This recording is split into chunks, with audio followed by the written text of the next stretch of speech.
Faire de la gym en Israël, de la gym en tant qu'activité extrascolaire, peut-être plus si affinité. Il y a toutes sortes de gymnastiques, gymnastique au sol, gymnastique artistique, aux agrès.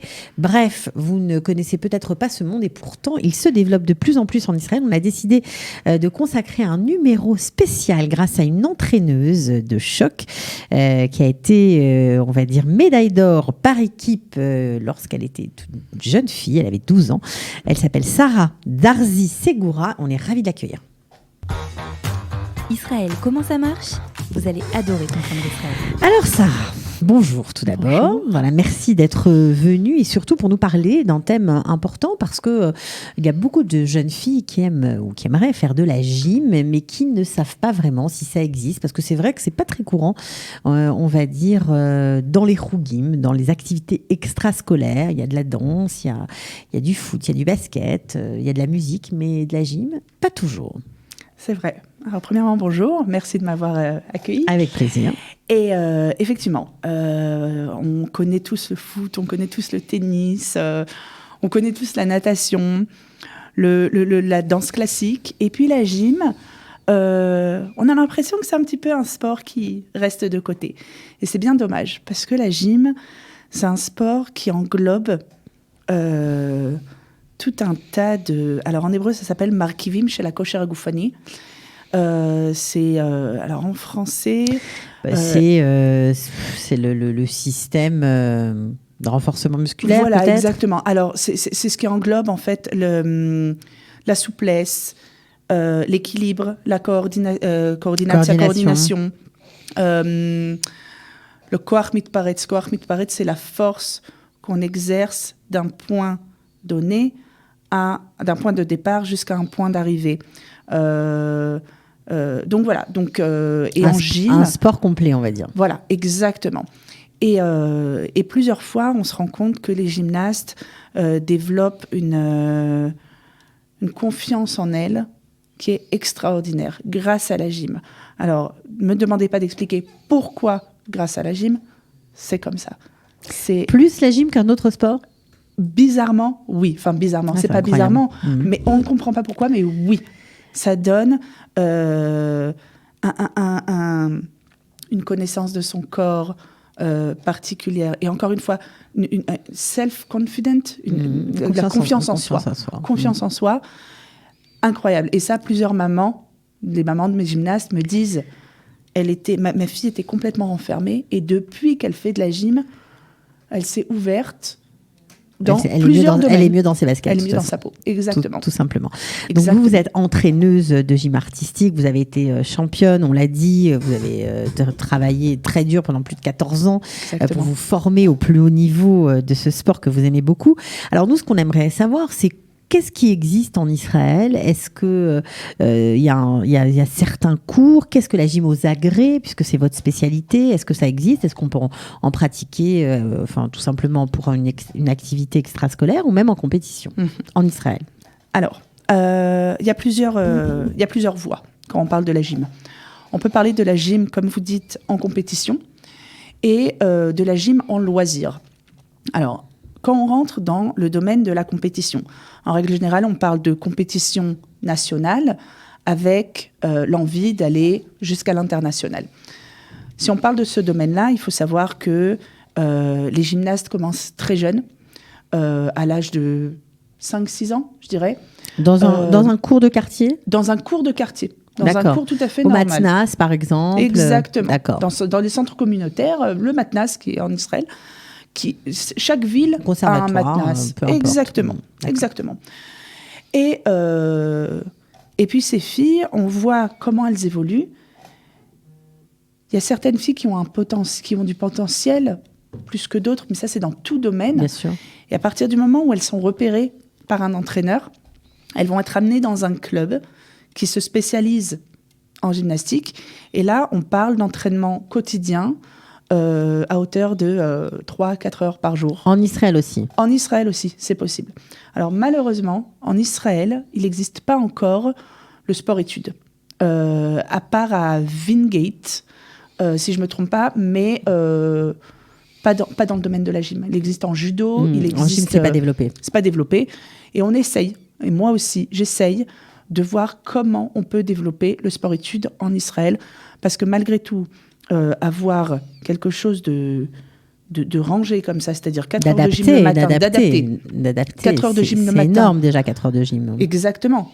Quand on a des journées complètes de cours, de maths, d'école, c'est très très dur pour les enfants de rajouter ça. Donc on essaye de voir comment on peut adapter les choses de manière à ce que ce soit plus simple pour les filles. Et puis ça, comme je vous dis, ça emmène vers la gym, que ce soit aux agrès. Alors quand on parle des agrès, on parle de 4 agrès chez les filles. On parle du sol, du saut, des barres et de la poutre. D'accord. D'ailleurs, je vous ai donné les agrès dans l'ordre olympique. Et c'est comme ça que ça fonctionne. Et ça, c'est la gym aux agrès. Maintenant, il y a plusieurs sortes de gymnastique. Et dernièrement, c'est développé la gymnastique uniquement acrobatie. Donc, c'est ce qu'on appelle la gym au sol, où on va laisser tomber les barres, la poutre et le saut de cheval. Et puis, on va s'attaquer beaucoup plus à ce qui est exercice au sol, exercice en tumbling, exercice, ce qu'on appelle le air floor. C'est un tapis qui s'ouvre et qui se gonfle, donc qui fait comme un mini trampoline. Et là, vous allez voir un niveau, mais extraordinaire. Extraordinaire, parce que c'est comme de la voltige à la limite. On arrive à des gymnastes... Et ça aussi, ça existe en Israël. Ça existe en Israël et c'est beaucoup plus développé que la gym aux agrès. Et puis, on a trouvé un équilibre où on s'est dit, on va plus faire, alors pas en compétition, là je déboîte sur les rougim. Les activités en plus, extrascolaires, après l'école. Ouais. Exactement, les loisirs. Alors, premièrement, je vais parler des loisirs. Je conseille beaucoup, tous les parents, vraiment, d'inscrire les enfants aux loisirs. Alors que ce soit à la gym, ou dans n'importe quel sport, ou dans n'importe quel domaine artistique, c'est très, très important pour l'enfant, pour le développement de l'enfant. Et puis si on parle de la gym, les gymnastes, on sait que quand on fait du sport, il se crée de l'adrénaline pendant la séance de sport. Et c'est une sensation qu'on peut pas avoir n'importe quand, à n'importe quel moment. Et puis c'est génial de voir ces gymnastes qui arrivent et qui, je vais le dire vulgairement, qui kiffent venir au Houg et qui sont avec nous. Donc maintenant, ce qu'on fait en Hougim, à la place de la poutre qui est aux agrès, on va mettre un banc. Ça s'appelle Safsal et Tamlout. Donc c'est plus large, ça fait moins peur, c'est plus sympa. Le saut de cheval reste le saut de cheval, le sol reste le sol. Et puis on a des barres, peut-être pas des barres asymétriques, mais des petites barres qui nous permettent de travailler et donc qui nous permettent de rester dans ce domaine de la gym aux agrès. Donc ça, c'est une chose. Maintenant, comme je vous ai dit, on développe de plus en plus le sol. Donc l'acrobatie, parce que c'est ce qui fait plaisir aux filles. En loisir... Il y a des garçons, c'est parce que vous parlez beaucoup de filles. Là. Beaucoup de filles. Il y a des garçons. Il y a des garçons. Les garçons, comme je vous ai dit, il y a des agrès pour les filles. Ouais. Il y a des agrès différents pour les garçons. On va rajouter le cheval d'arçon. On va enlever les barres asymétriques, on va mettre la barre fixe. La poutre n'existe pas pour les garçons, puisque ce serait bien trop dangereux. Alors, le saut de cheval existe. On va rajouter les anneaux. On va rajouter les barres parallèles et le sol. Donc, les garçons ont 6 agrès, contrairement aux filles qui n'en ont que 4. Les garçons qui font de la gym ont une force impressionnante. Premièrement, ils sont taillés en V. Ça, c'est l'homme qui fait de la gym. Et ils ont une force impressionnante. Alors oui, il y a des clubs pour garçons. Et puis, il y a des clubs qui sont mélangés, garçons et filles. Donc, il ne faut pas hésiter à taper, par exemple, sur Internet, club de gym, club de gymnastique, aux agrès, pas aux agrès. Comment on dit club de gymnastique aux agrès en hébreu? Itamlut Marchirim. Itamlut Marchirim. Voilà, okay. Itamlut Marchirim ou Itamlut Karka. Itamlut Karka, c'est tous aussi, les... Voilà, ça englobe le tout. Itamlut Karka, Itamlut Marchirim, c'est vraiment aux Donc, 4 il y a degrés. des clubs dans tout Israël. Dans tout Israël, de partout, de Jérusalem, en passant par Tel Aviv, en allant à Eilat, Beersheva, Haïfa, vraiment. On peut commencer à n'importe quel âge. N'importe quel âge. D'accord. N'importe quel âge. Évidemment, plus tôt c'est, C'est le mieux c'est. bien sûr. En revanche, il ne faut pas commencer trop tôt. Il y a plusieurs personnes qui me disent, ma fille a 3 ans, est-ce qu'elle peut commencer la gym ? Non. Ça, honnêtement, ça ne sert à rien. C'est bien parce qu'elle va se dépenser, parce que elle Mais va pas apprendre, plus, quoi. mais ça va pas. Il faut pas s'attendre à ce qu'elle fasse la roue à 3 ans. C'est pas bon. Le corps n'est pas fait pour ça. 4 ans et demi, 5 ans. Moi, c'est l'âge idéal, à mon avis. Oui. Alors, est-ce qu'il y a une recommandation particulière aux parents qui s'intéressent à ce sport et qui se demandent pourquoi ne pas inscrire leurs enfants ?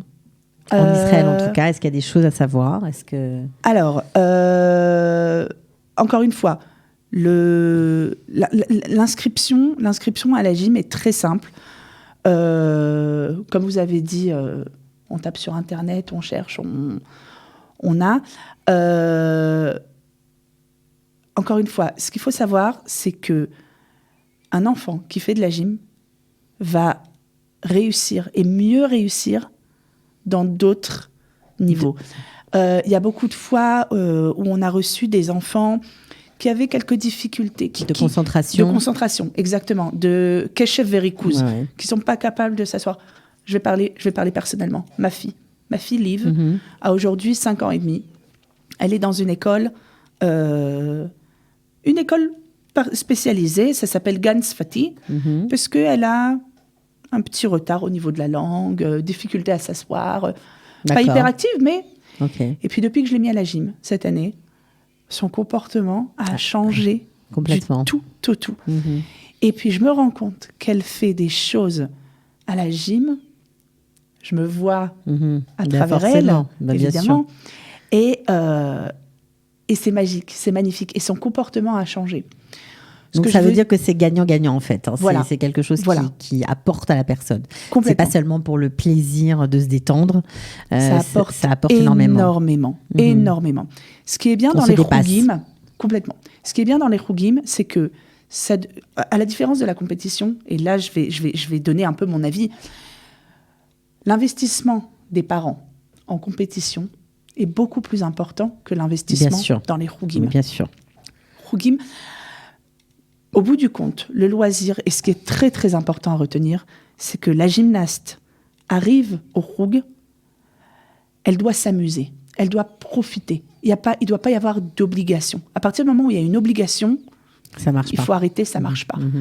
Tant que la gymnaste aime ça et dit elle-même, moi, ma plus grande réussite, c'est quand les parents m'appellent et me disent « Sarah, les gymnastes attendent mardi prochain pour arriver. Attendent jeudi prochain. » Elles ne parlent que de gym. N'importe où elles sont, c'est la récompense. C'est la récompense de l'entraîneur. Bon, en tout cas, on pourrait parler de ce sport longtemps avec vous, mais on sait maintenant que ça existe en Israël. Exactement. Est-ce qu'on peut vous appeler si jamais on a besoin d'un conseil, si on est français, qu'on ne sait pas trop comment se débrouiller, quel club choisir, si on hésite entre plusieurs entraîneurs, parce qu'il y a des entraîneurs aussi israéliens qui sont plus connus que d'autres, en fonction de ce qu'on a envie. On peut donner votre téléphone ? Avec grand plaisir. Alors, on le fait. Donc, Sarah, n'importe quoi. Sarah Itamlout Imsara, c'est comme ça qu'on vous appelle, je crois. Donc 054 925 99 42. Merci beaucoup en tout cas d'être venu. Merci à vous. Et puis à bientôt. À bientôt. Ciao. Au revoir. Israël, comment ça marche ? Vous allez adorer comprendre Israël.